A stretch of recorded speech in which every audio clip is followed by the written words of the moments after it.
Hello everyone. I'm happy to be here to talk about one of the concepts that changes the way how we interact with the web. It's Web3 profiles with the ENS domains. I'm Muhammed Tanrikulu. I'm working with ENS for about two years now, and as a full stack developer at ENS, I put my hands in like pretty much every aspect of the job as required. So if you have anything in your mind, like any question or interested with anything, feel free to just catch me in the event. So I'll be happy to answer anything. For those who may not be familiar with the ENS domains, or basically the Ethereum name service, the ENS is a decentralized domains name system that runs on the Ethereum blockchain. And it's a key component of the Web3 ecosystem, which represents the next generation of the internet. And this new internet is often called a Web3. So the Web3 is a decentralized and open the network powered by the blockchain technology. And now within this Web3 ecosystem, there is a concept that's gaining an attention, which is the Web3 profiles. And this profile serves as your digital identity in the Web3 world, basically. And it's making it easier for you to just interact with the decentralized applications and services. Like, what exactly like, when I ask people, you know, what is the Web3 profiles? Like, there are merely like some common understanding of it. So I just want to talk about like what it is, why is it important, and like how does the ENS plays a role in it. And I think another question is like why you should have it. So we will be exploring all this. Oh, sorry, by the way, I thought that I'm switching. So yeah, Muhammed Tanrikulu part. So now let's dive into the Web3 profiles.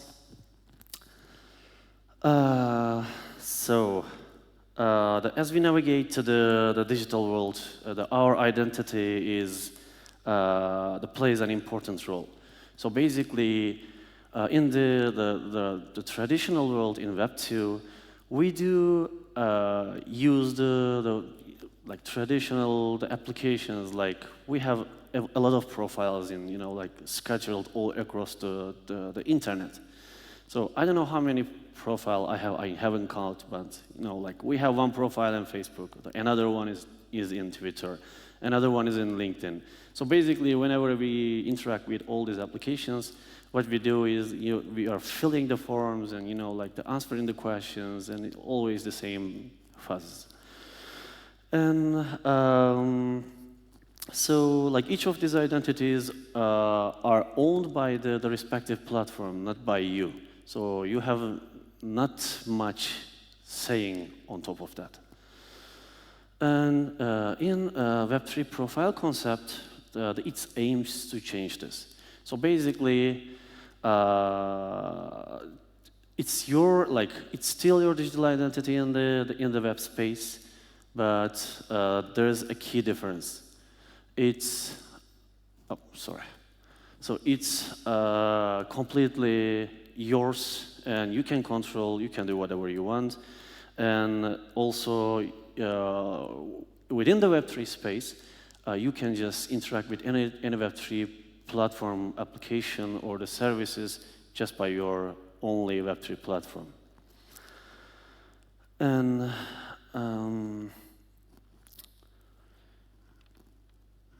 so the thing is, like, while saying the Web3 platform, maybe like let's go into a little bit more detail, like what it covers. So in the Web3 space, we have like one known identifiers that's known as the blockchain addresses. So we have like many blockchain technologies or the names, the layer ones, and we have also, many the blockchain addresses belong to them. So these are your identifiers. While using the Web3 space, basically, managing all these identifiers is hard because these are just some alphanumeric characters that's not easy for anyone to understand or remember. So the Web3 profiles basically provide an easy solution for you to just keep everything under one rememberable, memorable identity. And not only that, it also keeps the metadata optionally. So under Web3 profiles, you can have your name, some biography of yourself, or like avatars, your favorite NFTs. So your email address, any contact, so basically anything. And as I mentioned before, you are deciding to put all this information, not required by any third party. And you can change at any time. So we can think this like a social media profile, but unlike a social media profile, it's not tied to a specific platform, basically. It's decentralized and interoperable. And the benefits of Web3 profiles are numerous. The first thing is, of course, the privacy, because it means that you are not directly sharing your personal information with the third parties. What you do is you decide to share your information with a decentralized system, then you can just alter or delete at any time. And the key benefit of it is basically a security, because then you are not tied to the security measures of the respected platform, but instead you are keeping all this information by yourself, and it's just under your hand. Whenever you want to sign something, or I don't know, agree something, change something, you are responsible from that. So now we discussed pretty much what is the Web3 profile, and let's turn our attention to another crucial component of the Web3 space, which is the ENS Ethereum name service. I'm sure a good number of you already have some solid understanding about ENS, but it's always helpful to go back and visit the fundamentals. So the ENS operates much like a regular domain name system. So you are familiar with on the traditional web. But instead of mapping the instead of mapping the IP addresses, what it does, it maps the human-readable identities to the machine-readable identifiers, and such as Ethereum addresses. So these make the interaction with the decentralized applications more easier. Doing the transactions are much easier, because you don't need to do the double checking, triple checking with all these confusing long characters of strings or the alphanumeric characters. But the ENS is more than just a convenience. It's a fully decentralized, and the system, meaning it's not controlled by any single entity. So this, of course, aligns with the ethos of the Web3 space, or the ecosystem, which values the decentralization and the user control. As you see in the structure, we have two main division for the ENS. On the right side, you'll see the ENS DAO, which is basically set of smart contracts responsible from the governance and the management of the ENS protocol. And on the left side, we have these interconnected smart contracts that provides you the seamless user experience for ENS while using all the features of ENS. And here on the very left side, you will see the registry and the resolver. I call them as the backbone of the protocol, basically. So the registry keeps all the information about your the ENS name that you registered. So like the ENS name, the expiry date, or the resolver contract address. And the resolver contract is super simple. It's just a key value store for your data, so it can map any data for you, and you will use your ENS to retrieve this data.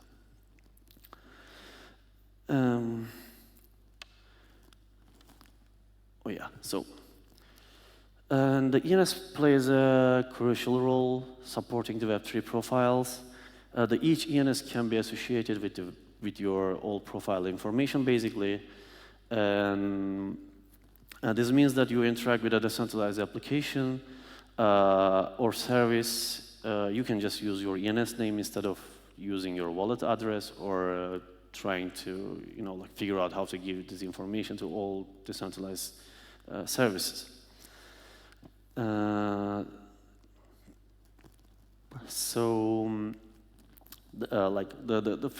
the ENS is not just like for Ethereum addresses. So basically, as I said on the previous slide, that the resolver can keep any type of the key value. So it's a general purpose naming system. You can just map any information on the internet and use it under the ENS. This includes the one of the concepts that you're already aware, that the decentralized storage content hashes, for example. So as you see in the screen, that these are the examples of like how ENS can be used as decentralized websites. And there are already at least two major browsers that I know, Opera and Chrome, already supports ENS resolution. So how does it work? Basically, you just put the web content of yours to any decentralized storage and retrieve the content hash, and then map the content hash under the ENS name. And when you just enter the ENS name as an URL, it will retrieve. Your users will be able to retrieve the content and see the web applications. And the benefit of it is the censorship resistant. So it's not like traditional domain systems. And on the image, you can see that like many public figures and the projects that have the traditional web applications already have the decentralized web alternatives as well. So this versatility that makes the ENS a powerful tool in the Web3 space. And yeah, so all right here. There's also another use case that we call the sign-in with Ethereum. If you haven't heard about it, it's basically the Ethereum improvement proposal, which called EYP 4361. So the project is basically the social login for the Web3 space. In short, ENS is a key building block for the decentralized web. Like it simplifies the interactions with Ethereum addresses or other blockchain addresses. You have the Web3 profile there, and you have like any data that you mapped under the resolver, basically. And it's just it's super easy to integrate. So as we continue and improve upon the ENS, continue to build and improve upon the ENS ecosystem, we have developed several new tools that I'm going to just tell a little bit about today.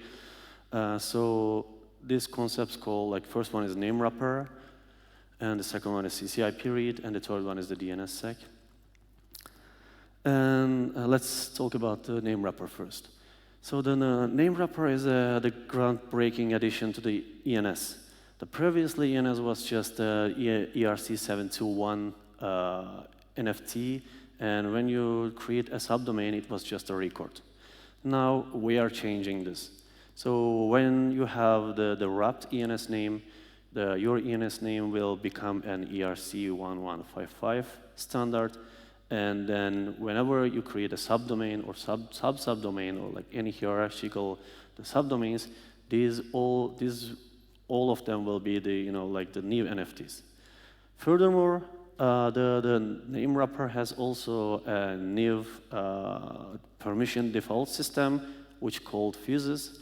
So basically, I think it's going to be much easier to give an example here. Let's say that you have a product, and for that product, you secured your ENS name. And then you decided that maybe it's a good idea to give your usernames to subdomains.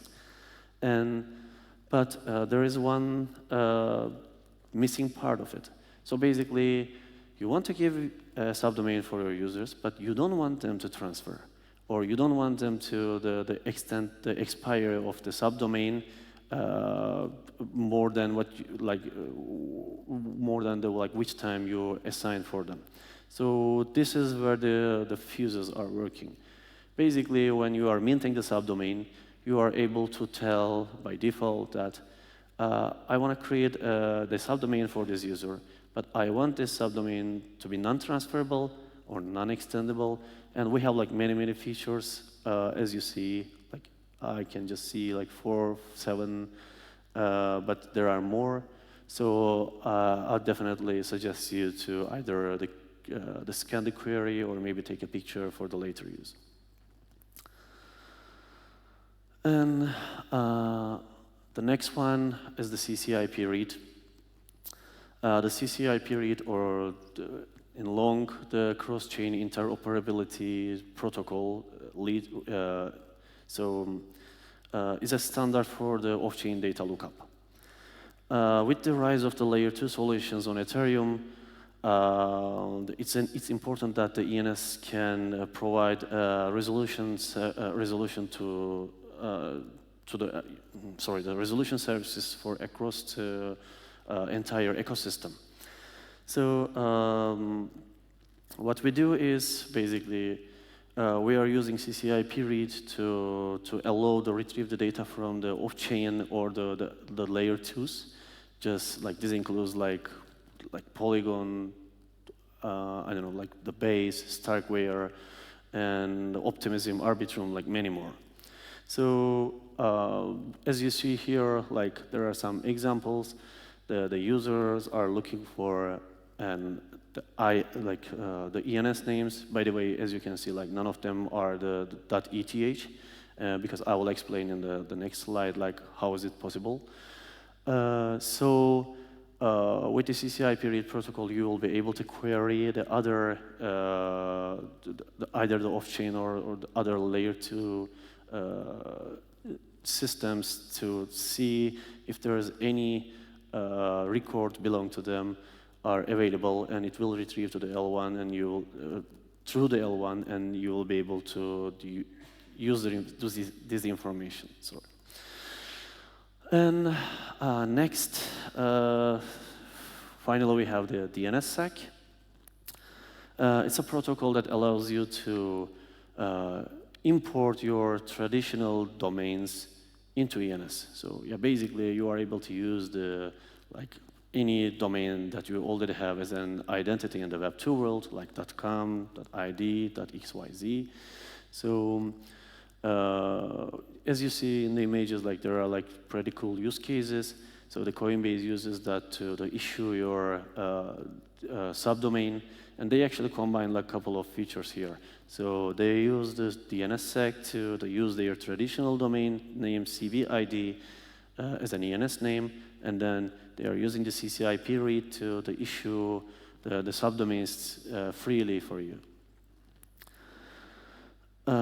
So yeah, this means that you can bring your existing identity to the ENS world.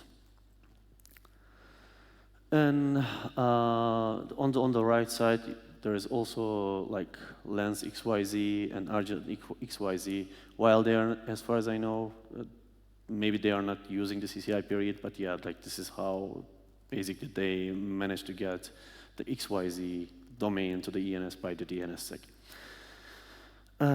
Each of these tools plays a crucial role in the ENS integrations, because basically they are just like a Lego, like whatever the like the need of the platform or your project, you can basically use all of these integrations and combine them for your project. So you can issue free subdomains, you can use your traditional domains. And yeah, then for you, like for your users, it's going to be much more easier to interact with it. Now that we have discussed what is ENS, we have discussed the concept of the Web3 profile separately, and now let's explore like how we actually combine all of these two concepts. And as we discussed, the ENS is a decentralized naming system.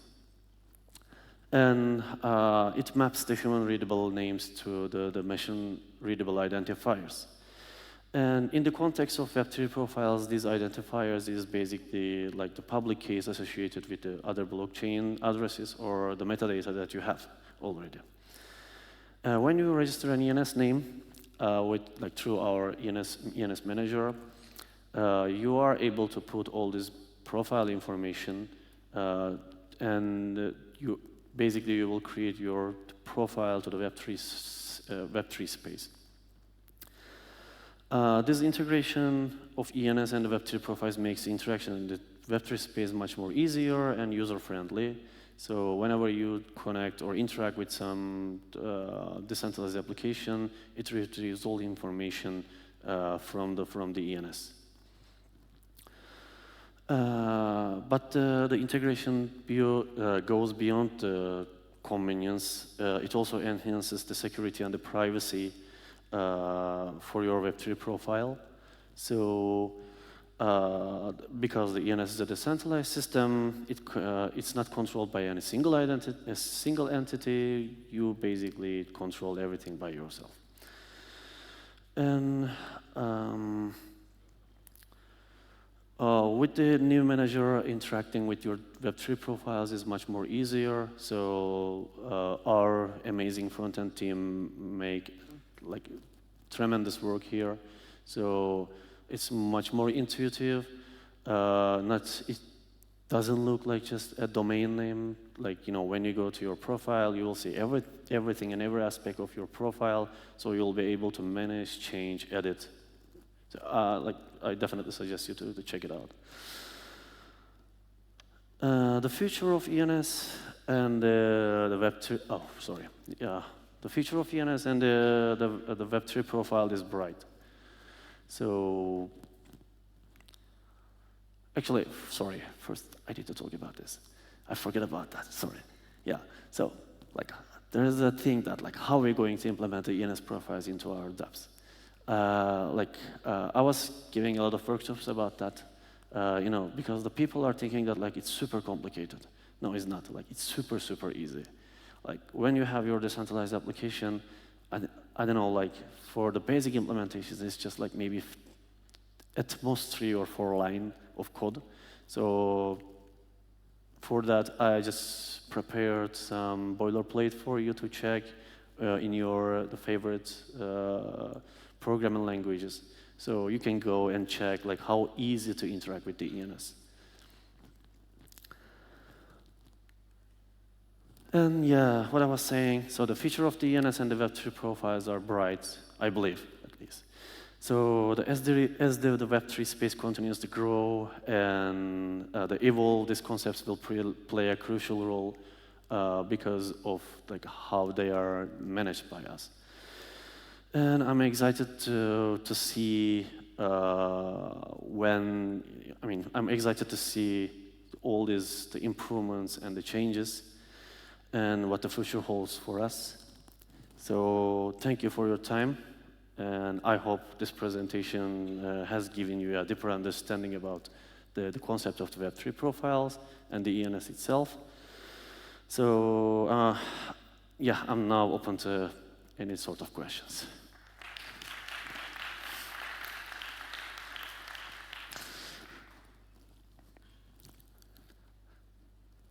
No questions? Yeah. So, what about privacy, right? You're thinking about this, and this is partly you are directly linking to an email address or like all. You show the. Yeah, I'll do it again, but I think everybody heard. So the question is around privacy, right? So all this looks like, I mean, it's amazing, but for me, this is like the missing link, right? Maybe I don't want everything to be public. Maybe I don't want to show everything. So what is your approach on that? Thanks. So basically, like ENS itself, that does provide all this, like the user interface and the UX and like everything, all the features. So like it's an open protocol. So we are happy, for the other projects, like develop on top of this. So basically, what can do is they can encrypt all this information. They can create a, like encrypted resolver. The resolver that keeps your private data and basically like share this information with the other decentralized applications by the permission of the user. So it's completely open, and if anybody interested with that, we'd like to hear about it, and we definitely support.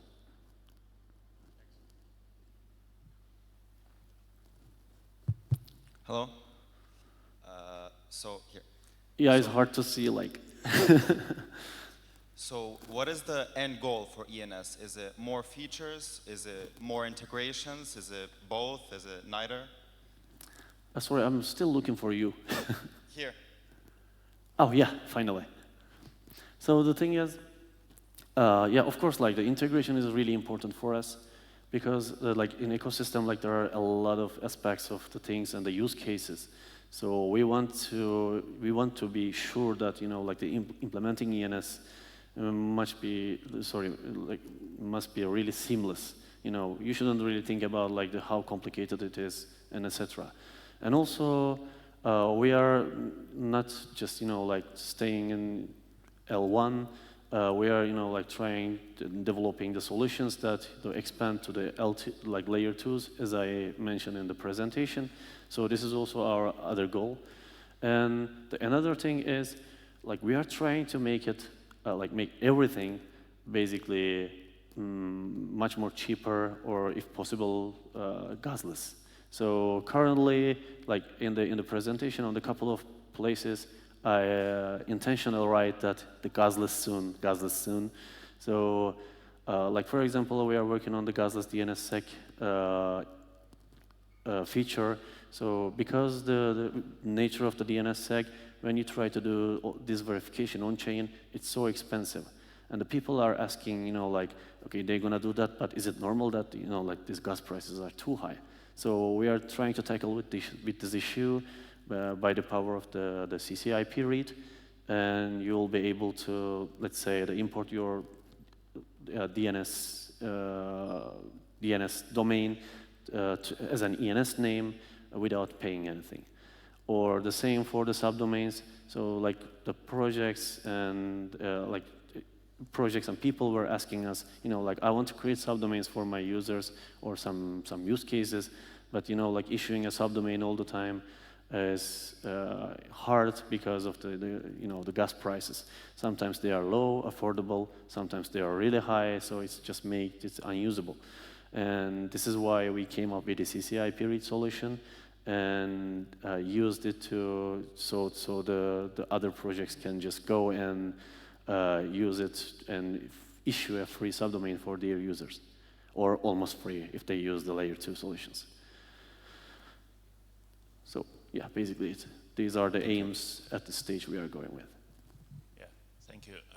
May I know your opinion on what is the best way for ENS to acquire the audience, like be it through dApps or through, say, corporate, like where Facebook will integrate name system in its own, or it will be through other blockchains, say Polygon will implement it, or what's your vision of that? Say, how you want to expose the adoption of ENS, through which ways, through which delivery channels? And actually, sorry, I have the second question. Does it trade in CONDEXs? Like, can I sell something for money. What do you mean by like, can I sell something? Say I register a domain and I want to sell it. Say how I do it in GoDaddy. Can I do it in ENS? Sorry, I think I didn't understand the question. Many people buy domains just to sell them. Oh, so you mean the squatting? Yes. Oh yeah, like, I mean, that's some sort of problem, but also like for some people it's controversial. So basically, like one of the reasons that we never think that ENS is going to be like your permanent ID, so you will be able to rent for an extended time. Like one of the reasons is of course this. So like because anybody can just reserve a name and just sit on it to wait to like sell it. But apart from that, we don't have any change, or I think we won't have any change to to these economics in the ENS, as I know. And for the first question, can you remind me again your first question? Yeah, the adoption from other people, like what's your plan of exposure? Like, do you plan to do it through dApps or through people, retail, corporates, like other blockchains? What's your vision here? So, like basically, we are helping like whoever wants to implement the ENS and like ask us about like how to tackle the like the implementations, like or if there's any idea, we are happy to discuss about it. So. For the adoption, what we do, basically, we try to increase our integrations. So as I'm in here, we are going around and, like speak with the people, trying to tell, like, it's super easy to implement, and talking with the projects, products, if they are, like, interested with the, like, issuing. And sometimes they are asking us, and they say, like, we have some idea with, like if we can issue a subdomain for users and we want to use with this and this and this use case, it helps us to see, like what is the missing piece, and we are just changing our aim to, like to fill that gap. So basically it. Hi, I have one question. Have you maybe, I'm not that familiar with ENS, but have you maybe as an ENS project, have you maybe been thinking about using existing DNS infrastructure to address addresses similar to how IPNS, Interplanetary Name System, does it? So basically that you set your like text records and point it to your Ethereum address to reuse the existing DNS infrastructure instead of just building on chain. That way you can also become gasless. So the thing is, like, from the DNSSEC perspective, it works a little bit differently. Like, we still keep everything and, like all the information on chain. The only difference is we just verify the ownership of the traditional domains. So apart from that, there is no difference. Okay, thank you.